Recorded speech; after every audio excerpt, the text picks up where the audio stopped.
Hi, and welcome to the Warrick Dunn Charities YouTube channel. My name is Anna D'Alessandro. I'm the program coordinator for WDC. Today, we're talking with Gerald Williams from the Multi-Agency Alliance for Children and Washika Epps, a program participant, activist, and single mother of 7.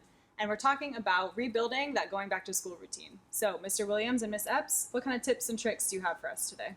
For me, being a mom, I found that give the younger kids a set bedtime, which is 8:30 they're in the bed, 9:30 with the older kids. Bath times is always early as 7 o'clock because normally we like to eat at 5:30 to 6. So the routine for me has been changed over the years, but during the pandemic, it's been a bit of a doozy for me.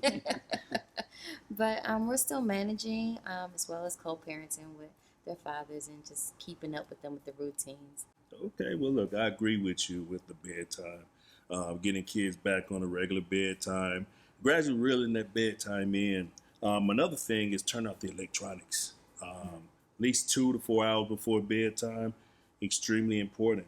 Then we get into the routine of their eating habits. You know, during the summertime, they're eating junk food and everything. So yes. So that's going to be very important also, providing a quiet environment for sleeping. That'll be a good thing.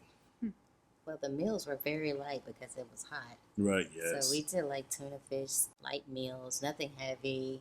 And then my kids, they're on their own little diet plans as well because some are athletic and they were swimming. They had summer camp. So they ate very light. We did indoor grilling because it was scorching hot outside. We read, we played games together. We did a lot when they did come home, but we also educated one another. Well, one thing mom got was a little tricky for them.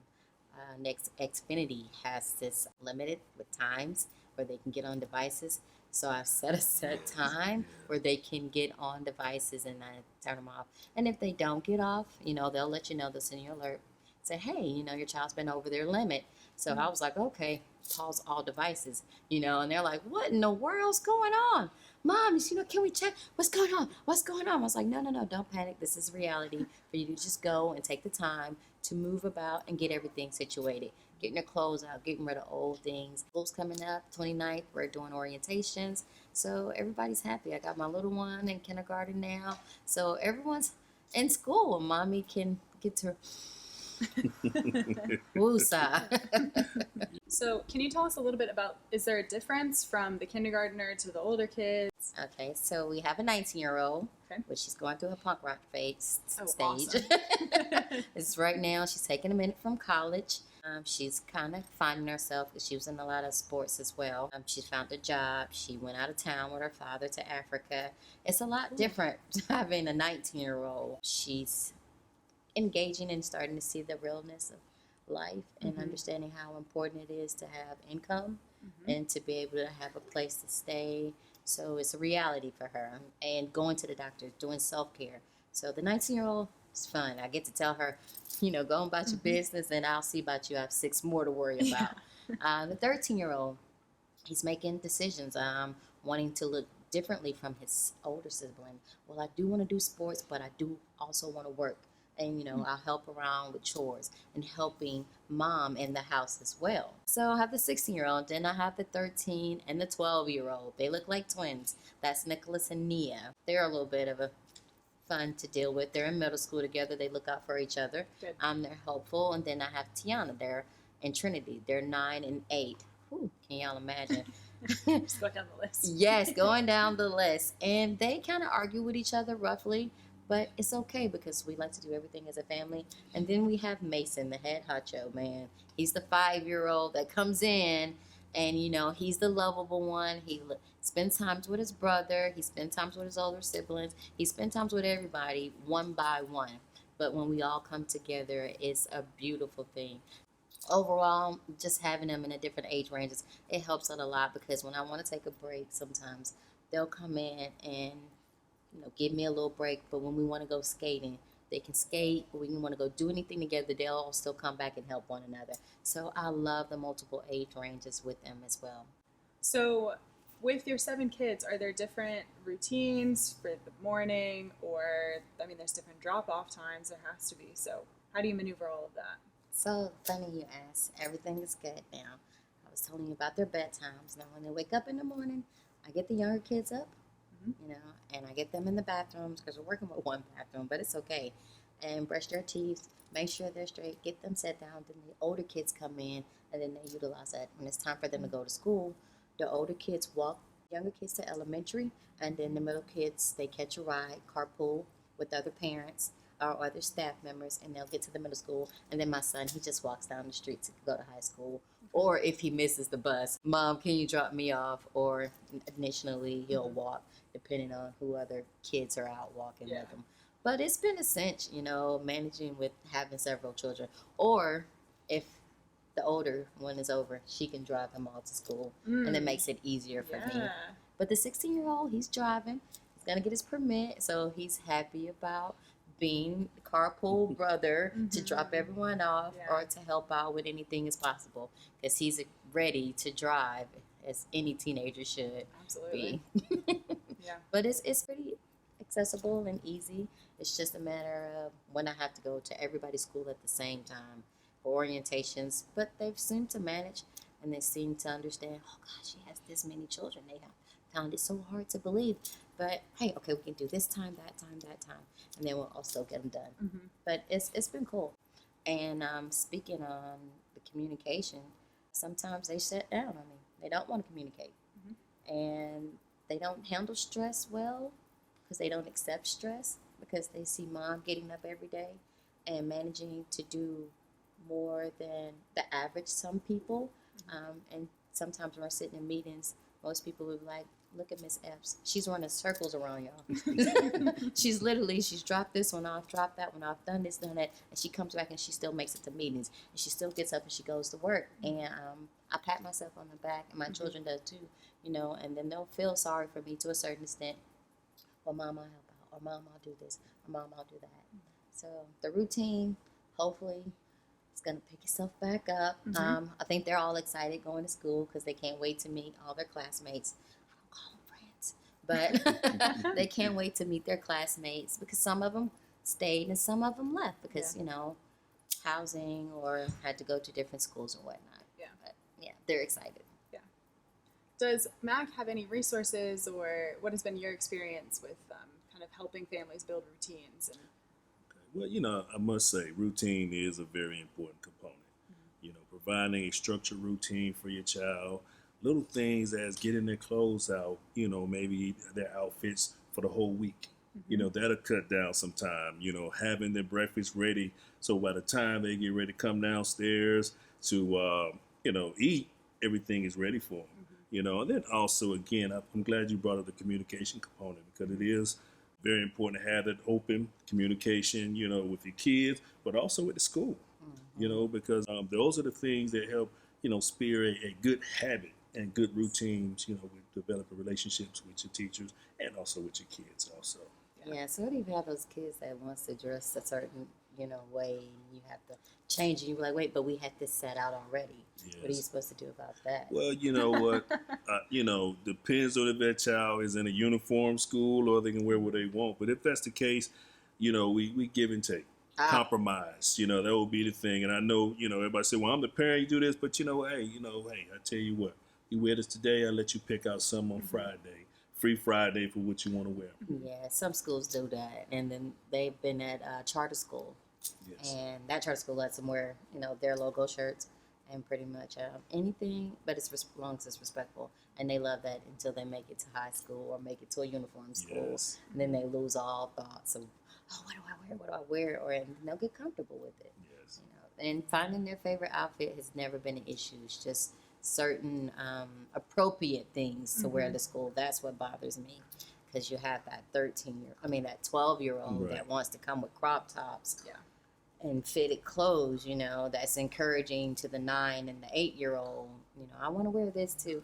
But so far, getting their school clothes out, they'll get it out, but then they'll turn around and be like, oh, something changed, because you'll get email and they'll ask you to wear something different to school, or they'll ask you to wear this, or they'll ask you to wear that. And then the kids will be like, well, Mom, no, I'm supposed to wear my costume. Or no, Mom, it's supposed to be pajama days. And that part can be a stress, because I have several emails flowing every day from double teachers, so I get twice the teachers as a single parent. But I get different emails. Okay, this school is doing this. This middle school, that elementary school is doing that. This teacher's doing that. That teacher's doing that. And can you send me this? Can you send me that? I know they don't handle it well, but I handle it with a glass of wine after it. And then I'll just pretty much let them know, hey, you got to help me out. And that's a good thing, like you said, having a school that can work with you, knowing your status, knowing what you're dealing with. That's helped me a whole lot, But the emails flows and their school routines can tend to bother me as a parent, because one thing will, one situation will go here and one situation will go there. As other stressors that my kids have, seeing that I'm a single mother, seeing that I'm doing a lot of things by myself, and they have morning meetings or they have events where parents need to be there and I'm the only parent trying to make it to multiple places and having to work. That's a stressor as well for them, but then they manage to deal with it, like working. I couldn't go to the graduation for my son. He threw that in my face really bad. He made me feel real bad about that one. But it's going to be okay. Hopefully this year, since they're all in one school, we'll be able to help each other out as much and more as possible. So do you have any other tips for a single mother like me dealing with kids? Well, one of the things I can say, and I'm just speaking in terms of communication with the school, since COVID, Zoom and Microsoft Teams has been just the best, strategy of communication. So, whenever you've been called to me, ask them, hey, do you guys have a Zoom option? So that you can, one, save gas, two, time. Right. And having those meetings online, will help out a whole lot, especially you have different, schools and teachers you're having to deal with. A Zoom call will work just as well. It does. I can tell you right now, I've did so much Zoom, so I was cross-eyed. I'm not doing that. I kind of like the face-to-face now for more well check. Yes. Because you've had a lot of people due to COVID that didn't survive or needed some time, some fresh breath air to see people. So they did well with online screen, but it was a bit. I managed 6 kids in the house on the screen, and the Wi-Fi was ridiculous. We ended up having to get tech support over there, and this one take a break, this one have lunch. I was doing half of the whole school's job as a single parent by myself. Wow. I was cooking, I was being the principal, the assistant principal, I was managing the food and cleaning, and then still had to go into mommy mode. It was a big stress for me, but not because I was able to engage with my children. So that was the part that I liked, because they were home. But then they were saying, hey, school started playing. They was like, yes, we're leaving. We're blowing this joint. Get away. And they were happy to get back to school. And they actually started doing a lot better because they missed being in school, missing, face-to-face, being able to talk with the teachers, being able to get that one-on-one help. But overall, to be able to engage with different people, because mommy was like burnt out after all of that cooking, I can imagine. supervising and doing everything else. But it was a good time for me, because when you work, you see your kids being managed for 6 to 8 hours by different people. Yes. So you want to ask yourself, who's raising your children? Yes. Who's spending time with your kids? And, when you want to have that conversation, this is the part that stress put on me. Can I talk to you? No, not really. Right. Because they've been gone. They've been engaging with other people. So I'm like, hey, listen, Earth, come back to me. Yes. Come back to mommy. Let's talk. Let's see how we can work these things together. So we'll do it during dinner time. Mm-hmm. Or everybody check in with each other. We'll say, hey, well, how was your day? Or how was your day? How was your day? Well, Mom, how was your day? Right. When we get in the car, it's 1, and I want to hand you paperwork. Nope, save it at dinner time. And I try to tell them, leave your cell phones. Don't bring anything to the table. Mm-hmm. And if we go to the drive-in, we love it. We Flintstone it. I don't know if you guys remember Flintstone. Put the babies on top of the car. You put this one here, there, and the third. We love it, going to the drive-in together. But we pile up in the Honda Pilot, lay down, get the chairs, lay on top of the car, and we enjoy it, watching family movies together like that. And one thing I can say at MAAC, we have a sanctuary committee. And one of the things that we practice with the sanctuary is self-care. So it's going to be extremely important for you, Mom, for self-care.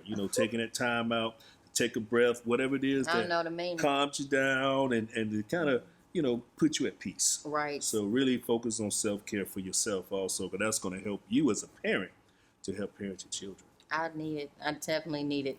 I haven't seen a spa besides in the bathroom, but I will definitely start trying to work on more self-care as soon as school kick in.